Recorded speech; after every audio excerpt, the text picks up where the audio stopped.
अब तक हमने देखा प्रेम और अदिति नाश्ता करते हैं, जिसके बाद प्रेम ऑफिस चला जाता है और अदिति अपने रूम में बैठकर रेस्ट करने लगती है। तभी उसके पास निशा का कॉल आता है। बार बार फ़ोन रिंग करने की वजह से अंत में अदिति फ़ोन उठा लेती है और निशा से बात करने लगती है। तभी निशा अदिति को मिलने के लिए बोलती है। अब आगे निशा, मैं कुछ पूछ रही हूँ तुझसे, कहाँ है तू? अदिति, कोई बात है क्या? निशा, ओ, तो तुम्हें नहीं पता क्या बात है? अदिति, देख निशा, मुझे उस बारे में अभी कोई बात नहीं करनी है, प्लीज़। निशा, फिक्र मत कर, जब तक तू ना बताना चाहे मैं तुमसे कुछ नहीं पूछूंगी, पर बस एक बार तुझे देखना है। अदिति, ठीक है, मैं आ रही हूँ, कहाँ मिलना है? निशा, कॉलेज के पास वाली कैंटीन में मिलते हैं। अदिति, ठीक है, मैं आ रही हूँ। यह कहकर अदिति अपना बैग लेकर बाहर निकल जाती है, जहाँ ड्राइवर पहले से खड़ा था। ड्राइवर राकेश, मैम आप कहीं जा रही हैं? अदिति, हाँ मुझे कहीं बाहर जाना है। राकेश, मैम बैठिए, मैं आपको लेकर चलता हूँ। अदिति, नहीं मैं खुद चली जाऊँगी। राकेश, मैम वो सर ने हमें आपके लिए अपॉइंट किया है। उन्होंने हमें सख्त आदेश दिए हैं कि आपको कहीं भी जाना हो तो मैं आपको लेकर जाऊँ।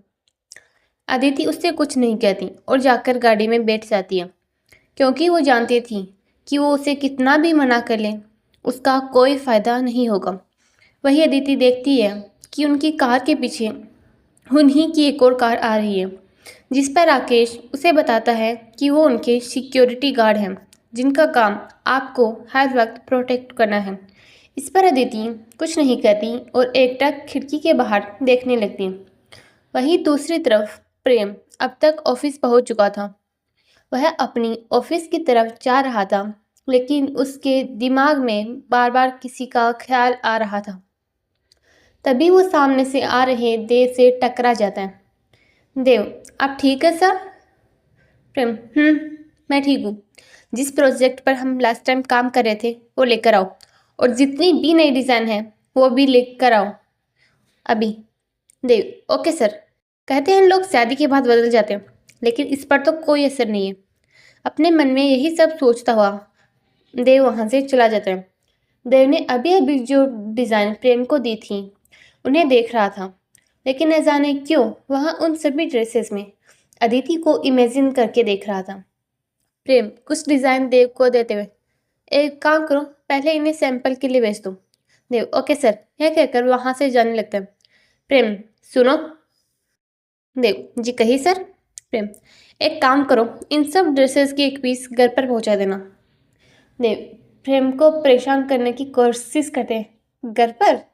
किस लिए सर? जहाँ तक मुझे याद है आंटी और सना दोनों ही यहाँ नहीं है। प्रेम अपने चेहरे पर नॉर्मल एक्सप्रेशन लेते हुए, अदिति के लिए। देव सर, लेकिन आपको तो लॉस पसंद नहीं, और अपनी कॉन्ट्रैक्ट वाइफ के लिए इन सब का सैंपल भेजना आपको नहीं लगता काठे का सौदा है? प्रेम अभी तक समझ गया था कि देव यह सब कुछ उसे परेशान करने के लिए बोल रहा है और जानबूझकर ऐसे शब्दों का यूज़ कर रहा है। प्रेम, वो क्या है ना, मैं नहीं चाहता प्रेम सिंघानिया की कॉन्ट्रैक्ट वाइफ भी नॉर्मल कपड़े पहने। उसे पता होना चाहिए वह अब प्रेम सिंघानिया की वाइफ है, कॉन्ट्रैक्ट वाइफ ही सही। इसलिए अब उसका पहनावा भी प्रेम सिंघानिया की वाइफ का जैसा ही होना चाहिए। देव, वैसे इस बार का एक्सक्यूज़ अच्छा था, लेकिन अगली बार और अच्छा सोचना, क्योंकि मैं तुम्हें अच्छे से जानता हूँ, इसलिए काम नहीं आएगा अगली बार। यह कहकर देव वहाँ से चला जाता है। देव परेशान भी था और खुश भी। वह परेशान इसलिए था कि प्रेम खुद को ही नहीं समझ रहा, और खुश इसलिए क्योंकि उसे लगभग लग रहा था कि शायद अदिति के आ जाने से प्रेम अपने पुराने सारे दर्द भुला दे। यह सब सोचते हुए उसके चेहरे पर हल्की सी स्माइल आ जाती है। वहीं प्रेम अभी अभी जो देव ने कहा उसी बारे में सोच रहा था। आखिर क्यों उसने इस तरह से एक्सप्लेन किया और एक्सक्यूज बनाए, कि उसने साफ साफ ये नहीं कहा कि वो उसके लिए ये खरीदना चाहता है, और आखिर वह ये सब उसके लिए क्यों खरीदना चाहता है। अपनी ही इन सब सोचों में गुम था। उसके जहन में न चाहते हुए भी बार बार अदिति का ख्याल आ रहा था। वहीं दूसरी तरफ अदिति कैफे पहुंचती है तो देखती है कि निशा पहले से ही वहाँ उसका इंतज़ार कर रही थी। वह उसके पास आकर बैठ जाती है। दोनों एक नज़र एक दूसरे को देखते हैं और फिर अपनी अपनी कॉफ़ी पीने लगते हैं, जो निशा ने पहले ही मंगवा ली थी। निशा अदिति के पीछे देखती है, जहाँ थोड़ी दूर दो बॉडीगार्ड खड़े थे, जो अदिति के साथ ही अंदर आए थे, और फिर अपनी कॉफ़ी पीने लगती है। दोनों बिल्कुल खामोश थी और किसी ने एक शब्द भी नहीं कहा था। हे एवरीवन, कैसी लग रही है आपको ये स्टोरी? अगर आपको पसंद आ रही है तो प्लीज़ मुझे ज़रूर दें। और आपको क्या लगता है, क्या प्रेम के दिल में हो रहा है प्यार का आगाज़? क्या होगा निशा और अदिति के दरमियान? अब क्या टूटेगी उनके बीच की चुप्पी?